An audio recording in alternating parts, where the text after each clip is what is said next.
भक्तिहीन ज्ञान एवं कर्म की निरर्थकता। गत रात्रि मैंने आत्मज्ञान और आत्मस्थिकृत ज्ञान के संबंध में कुछ कहा था। आत्मस्थिकृत ज्ञान बाहर से आता है और बाह्य जगत अर्थात बाह्य भौतिकता से उसका बहुत कुछ सरोकार रहता है, किंतु आत्मज्ञान आत्मिक मुक्ति के लिए है।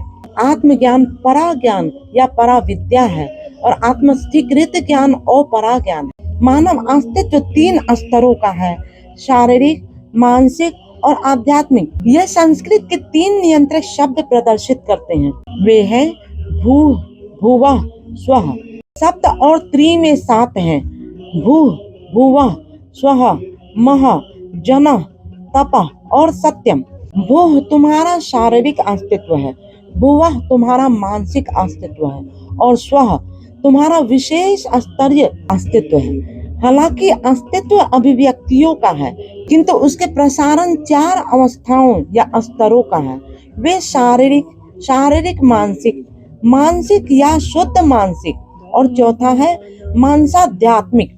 अपनी गति के लिए या भौतिक क्षेत्र में सब तरह के विकास के लिए तुम्हें अपरा ज्ञान की सहायता की आवश्यकता होती है। परा ज्ञान नियंत्रक ज्ञान है, पर तुम्हारे भौतिक स्तर के क्रियाकलापों के लिए तुम्हें अपरा ज्ञान अर्थात बाह्य ज्ञान की आवश्यकता है। शारीरिक मानसिक स्तर में विकास के लिए भी तुम्हें कुछ उच्च स्तरीय ज्ञान की आवश्यकता है। यह उच्च ज्ञान भी तुम प्राप्त करते हो, किंतु शेष 2 अर्थात शुद्ध मानसिक तथा मनसाध्यात्मिक के लिए केवल परा ज्ञान के द्वारा ही सहायता दी जा सकती है।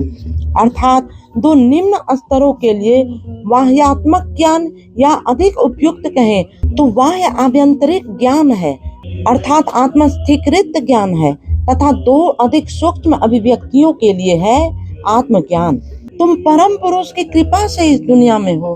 तुमको बहुत अच्छी मशीन मिली है। यह मानव देह बहुत ही पेचीदा है, बहुत ही विकसित और सुसज्जित मशीन है। तुम्हें इस मशीन का पूर्ण उपयोग करना है, पूर्ण रूप से चलाना है। यह चलाना अपरा ज्ञान से होगा, इसीलिए तुम्हें अपरा ज्ञान होना चाहिए। इस मशीन के आंतरिक क्रियाकलाप परा ज्ञान की सहायता से होंगे, किंतु बाह्यात्मक क्रियाकलाप के लिए अपरा ज्ञान की सहायता चाहिए। मान लो देश में सूखा पड़ गया तो तुम्हें देश की सेवा करनी पड़ेगी, तो तुम लोगों की सेवा कैसे करोगे? देश में विस्तृत एवं सघन सिंचाई की व्यवस्था होनी चाहिए। उसके लिए तुम्हें यांत्रिकी विज्ञान तथा शिल्प विज्ञान के ज्ञान की आवश्यकता होगी। ये यांत्रिकी तथा शिल्प ज्ञान के अंतर्गत आते हैं, परा ज्ञान के नहीं। लेकिन तुम्हें ये सीखना है, नहीं तो सूखा पीड़ित लोगों की सहायता कैसे करोगे? इसके अतिरिक्त तुम्हें लोगों की सेवा भी करनी है। वह यांत्रिकी या शिल्प का ज्ञान केवल पर्याप्त नहीं है, तुम्हें शारीरिक रूप से भी कुछ करना पड़ेगा। अर्थात तुम्हें कुशल एवं अकुशल दोनों प्रकार के श्रम की आवश्यकता होगी। यह शारीरिक कार्य संपादन भी आवश्यक है, और जो लोग शारीरिक रूप से कार्य संपादन करते हैं उनमें अपरा ज्ञान भले ही न हो, पर कुछ करने की क्षमता होनी चाहिए। इसकी सेवा के लिए परा ज्ञान की आवश्यकता है। वह परा ज्ञान तुम्हारे आंतरिक क्रियाकलापों को नियंत्रित करता है। मान लो एक आदमी है, उसे यांत्रिकी शिल्प का बहुत ज्ञान है, परंतु वह अनैतिक है। उसे परा ज्ञान बिल्कुल नहीं है, तो वह दैत्य बन जाएगा, एक बौद्धिक दैत्य। वह क्या होगा? वह समाज की संपत्ति के बजाय बोझ बन जाएगा। अतः आंतरिक रूप में परा ज्ञान होना चाहिए, साथ ही लोगों की सेवा करने के लिए बौद्धिक या शारीरिक स्तर पर अपरा ज्ञान भी प्राप्त करना चाहिए। तो इस प्रकार के ज्ञान को मैं कहता हूँ ज्ञान मिश्रा भक्ति। भक्ति होनी ही चाहिए, क्योंकि अनैतिक व्यक्ति तो कुछ भी नहीं कर सकते। भक्ति आवश्यक है, किंतु भक्ति के साथ ज्ञान भी होना चाहिए। वही ज्ञान मिश्रा भक्ति है। भक्ति के साथ तुम्हें यह भी मालूम होना चाहिए कि काम कैसे करें, ज्ञान को कार्य में किस प्रकार लगाएं, अर्थात काम भी करना चाहिए। यह है कर्म मिश्रा भक्ति। अतः तुम्हें कार्य भी करना है और बौद्धिक भी होना है, किंतु इन दोनों आवश्यकताओं का उद्गम भक्ति में है। अतः समाज की भली भांति सेवा के लिए जड़ विज्ञान तथा कला साहित्य की सभी शाखाओं के साथ परा ज्ञान अति आवश्यक है। अगर तुम्हारा ज्ञान केवल ज्ञान मिश्रा भक्ति है तो तुम कहोगे नहीं नहीं, काम कैसे करें। तुम्हारे पास कर्म मिश्रा भक्ति भी होनी चाहिए। यहाँ यह भी याद रखना है कि मुक्ति के लिए तुम्हें सिर्फ शुद्ध भक्ति की आवश्यकता है। तुम्हारे पास ज्ञान मिश्रा या कर्म मिश्रा भक्ति हो या ना हो, किंतु शुद्ध भक्ति होनी चाहिए। यही भक्ति की महानता है। तुम्हें याद रखना है कि तुम यहाँ पर कुछ काम करने आए हो।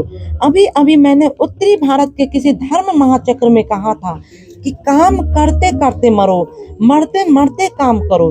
तुम्हें कुछ काम करना है और काम करने के लिए ही यह मशीन तुम्हें मिली है। मान लो तुम दुनिया में आए हो और अपनी भक्ति से या अति मौलिक साधना से तुमने मोक्ष पा लिया, लेकिन समाज के लिए तुमने कुछ नहीं किया, तो लोग कहेंगे फला आदमी दुनिया में आया था, वह अच्छा आदमी था, उसने मोक्ष पा लिया, लेकिन हमारे लिए कुछ नहीं किया।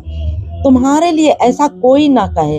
अपनी सभी संभावनाओं का उपयोग करो और ज्ञान मिश्रा तथा कर्म मिश्रा भक्ति के द्वारा समाज की सेवा करो।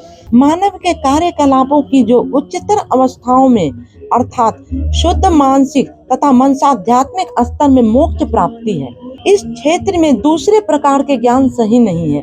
लेकिन तुम जानते हो कि कभी कभी ऐसा होता है कि किसी मनुष्य ने पर्याप्त ज्ञान अर्जन कर लिया है किंतु भक्ति नहीं है, या कोई मनुष्य कुशल कार्य करता है अर्थात कर्म योगी है किंतु भक्ति नहीं है, तो ऐसा ज्ञानी या ऐसा कर्म योगी दुनिया की संपत्ति नहीं हो सकता, क्योंकि उसको केवल ज्ञान है और ज्ञान मिश्रा भक्ति नहीं है। इसी प्रकार कर्म योगी के पास केवल कर्म है, कर्म मिश्रा भक्ति नहीं है, तो ये लोग समाज के लिए बोझ हैं। और जहाँ तक आध्यात्मिक उन्नति का प्रश्न है, तो इनकी आध्यात्मिक उन्नति भी नहीं होगी, क्योंकि उसके लिए भक्ति की भूमिका प्रमुख है। तो क्या ऐसे ज्ञानी और कर्मी का कोई भविष्य नहीं है? जिसमें भक्ति रंच मात्रा भी नहीं है, उसे भी अवसर है, संभावना है। ज्ञान या कर्म संबंधी कार्यों में जब वह संलग्न है, तो एक दिन अवश्य आएगा जब वह भक्तिहीन ज्ञान या भक्तिहीन कर्म की अनुपयोगिता समझ लेगा। जब वह उसकी अनुपयोगिता को समझ लेगा, तो ज्ञान या कर्म को छोड़कर 100% भक्त बन जाएगा। अभी अभी बनारस धर्म महाचक्र में मैंने कहा था कि बिना भक्ति के ज्ञान प्याज की तरह है। तुम प्याज के आंतरिक भाग को जानने के लिए कि इसके अंदर क्या है, उसे छीलते जाओ, छीलते जाओ, छीलते जाओ, छीलते छीलते सारे छिलके छील डालोगे और अंत में देखोगे कि कुछ भी नहीं बचा। यह कोई असंगत बात नहीं है, यह एक सच्चाई है, निश्चितता है। अतः ज्ञानी की हालत ऐसी ही है।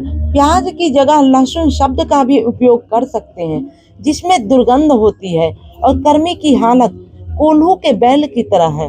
वह 24 घंटे कोल्हू के चारों ओर घूमता हुआ कोल्हू चलाता रहता है। क्या यह अग्रगति है? समझो वह दिन भर 50 मील चल लेता है, पर क्या कोई अग्रगति या उन्नति हुई? नहीं, वह उस कमरे की 4 दीवारी के अंदर ही रह जाता है, कोई उन्नति नहीं हुई। अब बिना भक्ति के कर्म करने वाले कर्मियों की हालत कोल्हू के बैल की तरह है। इस बैल की तरह चलते चलते यह संभावना रहती है कि इस तरह के चलने की निरर्थकता को वह समझ ले और भक्त बन जाए। इसी प्रकार ज्ञानी प्याज की तरह है और कर्मी कोल्हू के बैल की तरह। इनका कोई सघन प्रभाव नहीं है। उन्हें भक्ति की महिमा को प्राप्त करना ही होगा, और वह भक्ति उनके लिए साधना मार्ग या योग मार्ग नहीं है, बल्कि वह भक्ति उनका लक्ष्य है। उनके लिए भक्ति अभिष्ट है। श्री श्री आनंद मूर्ति जी, कोयम्बटूर, प्रातः काल 6/11/1989 ईस्वी।